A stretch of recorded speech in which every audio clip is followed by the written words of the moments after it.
Bonsoir à tous, ravi de vous retrouver. Voici les titres qui font l'actualité en ce mardi 20 août. Meurtre d'une jeune mère à Rodrigue, la scène s'est déroulée devant ses 3 enfants. Chancela Perrine vivait séparée de son compagnon depuis un mois, ce dernier activement recherché par la police.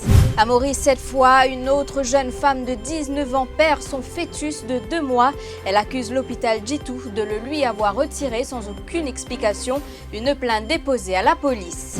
200 000 arbres plantés pour marquer la venue du pape François à Maurice, une annonce du vicaire général, le père Jean-Maurice Labourse ce matin. Objectif de cette action, accueillir le souverain pontife comme pèlerin écologiste. Et puis festival, Casaout remet ça avec une nouvelle édition qui se tiendra en novembre prochain. Vous allez revivre les images du festival de l'an dernier dans cette édition. Le village de Citron-d'Aunis à Rodrigue sous le choc, une jeune mère de 22 ans tuée sous le regard impuissant de ses 3 enfants.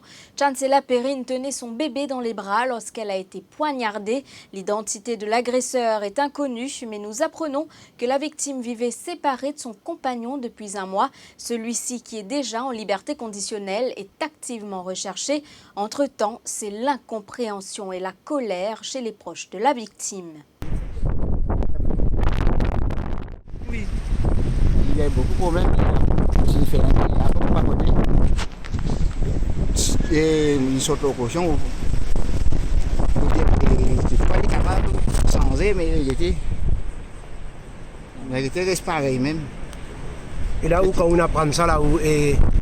Véhicule est où tu as un moment Le 3e mois, 4 là. C'est un son nous. Non, madame. Il pense comment il me laisse. Non, malade. Petit là. Est-ce que je tiens une discussion bonheur, pense Non, discussion depuis comment on les temps bien. C'est-à-dire que tu locochon tout. Tu le cochon, oui. Pour un problème de t'habituer Pas de gagner. problème avec petit gagné, oui. Mais après, je tiens retourner ensemble. Après, non, on peut le retourner. On va retourner ensemble, madame la reste là, monsieur la reste. Madame la reste, moi, j'ai avec Bélascor. On lui a enlevé son fœtus sans aucune explication. C'est ce qui a poussé une jeune femme de 19 ans à porter plainte contre l'hôpital Djitou pour négligence médicale. Elle était enceinte de 2 mois quand elle a commencé à saigner. À la suite d'une échographie, elle apprend qu'elle souffre d'un kyste. Dans sa plainte, elle explique qu'elle a été ensuite transférée en urgence où un médecin a retiré le fœtus sans lui avoir donné une explication. Le ministère de la Santé dit avoir ouvert une enquête sur cette affaire. Kavina Parsad. Il prend un met avec moi, mais je l'ai coupé faire. Jamais beaucoup de mon travail. Jamais beaucoup de fermer. Pas dire beaucoup de fermer, mais aucune chose pour me faire perdre. Comment il tire un pince transparent là avec moi, mon caillou du sang. Ben, il revient là, la monnaie informe mal miss là, informe il prend des niais, il bloque mon argent comme ça. Et il prend une pince, sa pince transparent là, il ouvert moi. Il prend une pince métal, il peut mettre en moi. C'est pas pédant, c'est pas je peux tirer mes enfants, c'est pas moi pas connaître comment 6e tout faire film. On est capable de faire peu bruit du fait.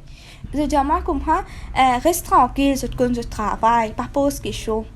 Mais qui me pas pose quelque chose, mais qui peut arriver, je pas pédant, c'est pas me péter mes enfants. Mais ça n'allait pas non, moi non, et tout cri comme ça mais là, moi on a souffrance qui me peut passer là.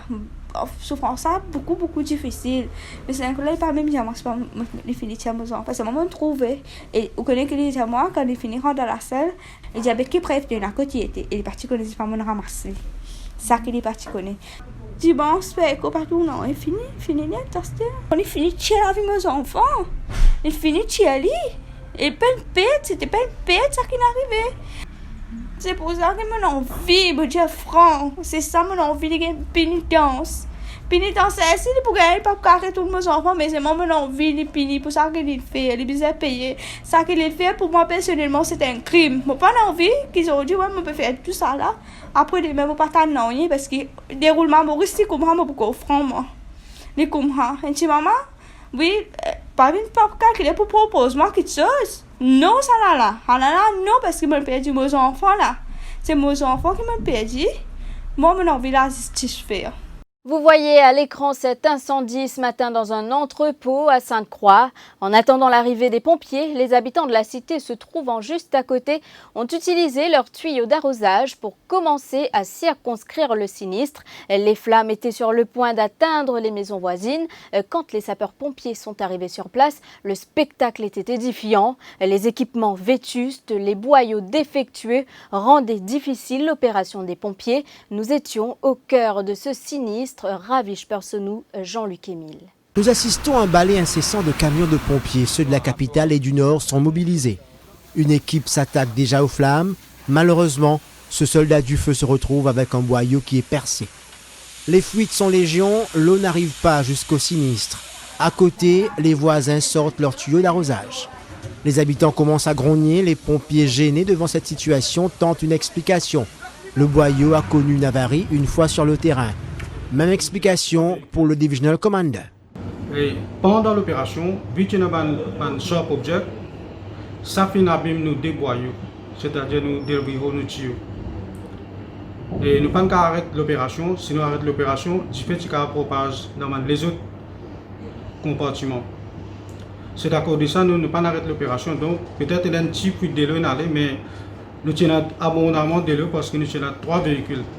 Donc, voyons percé accidentellement avec un sharp object et nous pas arrêter l'opération. Si nous arrêtons l'opération, comme on dit, peut-être tu fais là, tu vas repasser dans les autres étages. Et après l'opération, nous retirons le boyau là et nous faisons réparation à la station. Donc, on confirme quand même que quand on sortit ici, tout équipement qui dans l'eau, tout est correct. Non, avant ça, même 2 jours avant ça, on fait un testing of hoses. Tout boyau est in state of preparedness. C'est juste pendant l'opération qu'il arrive cet incident. Les boyaux sont les uns les plus défectueux que les autres. Le syndicat des pompiers est d'avis que les équipements doivent être renouvelés. C'est tout à fait normal qu'il y ait un renouvellement des boyaux. Et comme sapeurs-pompiers, nous responsables et nous bien combattre l'incendie, moyen de beau qui nous est là. Donc, c'est tout à fait normal. Déjà, il y a un renouvellement de boyaux fréquemment parce que c'est un outil de base qui nous, les sapeurs-pompiers, bien servi en cas d'incendie et accident. Et en sus de ça, on peut demander le management de la Mauritius Fire and Rescue Service faire un survey concernant l'état des boyaux dans toutes les stations de tri. Dans le camion, les pertes d'eau sont conséquentes, ce qui rend difficile parfois les opérations. Il faut beaucoup plus d'eau et de citernes pour circonscrire un sinistre. Un camion qui arrive sur un lieu d'incendie transporte au moins 1800 litres. Les plus grosses citernes, 3500 litres. Lors d'une opération avec des fuites dans les boyaux, on peut perdre jusqu'à 200 à 500 litres d'eau. La suite après la pub.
Les préparatifs autour de la venue du pape se précisent. Des branches pour un pape branché, c'est le deuxième thème retenu par l'évêché dans le cadre de la visite du souverain pontife le 9 septembre prochain.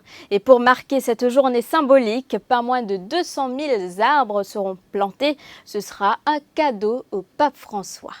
Nous avons décidé d'accueillir le pape en lui donnant 3 cadeaux dans le domaine écologique. Le cadeau de la célébration elle-même le 9 septembre, le cadeau de la gestion des déchets et le cadeau de la plantation dans notre pays pendant cette période de 200 000 arbres. Et ceci en partenariat avec 2 ONG qui vont se présenter tout à l'heure. Alors, les 80 ou 100 000 personnes qui seront sur la Reine de la Paix ce jour-là vont être invitées à brandir des branches vertes de palmiers multipliants que vous voyez derrière nous. Imaginez, sur les flancs de la colline, 100 000 personnes brandissant 100 000 branches pour accueillir le pape, pour lui dire que nous voulons nous engager, que nous voulons engager l'île Maurice à travers des actions concrètes que nous verrons tout à l'heure. Nous voulons nous engager dans la joie. C'est un pape qui est joyeux. Son encyclique le plus fameux, c'est la joie de l'Évangile. S'engager, engager chacun en brandissant cette branche de palmier multipliant à mettre en pratique les grands principes de l'écologie que tout le monde partage et que faire en sorte qu'on quitte la Reine de la Paix nickel, propre, clair, propre. Ne pas laisser une bouteille de plastique. D'ailleurs, on va encourager les gens à ne pas apporter des bouteilles de plastique, mais nous savons bien que c'est relativement impossible. Vous savez que le problème, c'est nous ne pouvons pas nous passer de plastique, mais c'est le plastique à usage unique qui est un problème. Alors, nous allons encourager, par exemple, est-ce que tu as un exemple de ta gourde, les gens apporter une gourde en aluminium, hein, autant que possible. Et nous allons demander aux gens de ramener les branches à la maison, d'ailleurs d'amener les branches eux-mêmes, et de ramener les branches à la maison, une branche qui aura été bénie par le pape.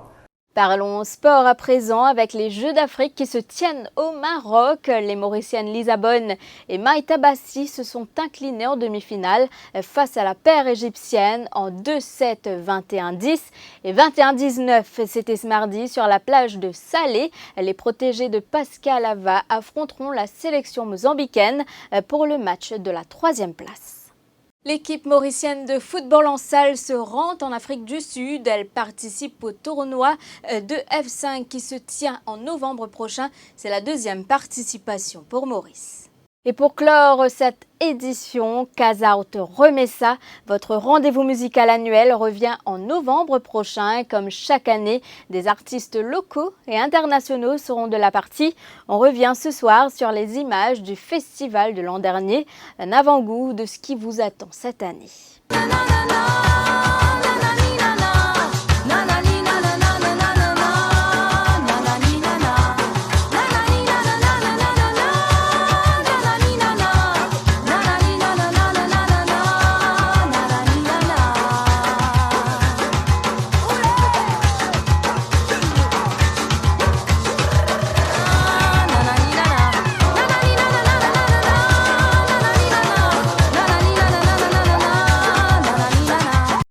Festival organisé cette fois par le ministère du Tourisme. La 14e édition du Festival international créole se tiendra du 8 au 17 novembre prochain. Le thème retenu cette année est la créolité, nous l'harmonie. C'est ici que prend fin cette édition. Merci d'avoir été des nôtres. Je vous souhaite de passer une belle soirée. L'info en continu sur le www.defimedia.info.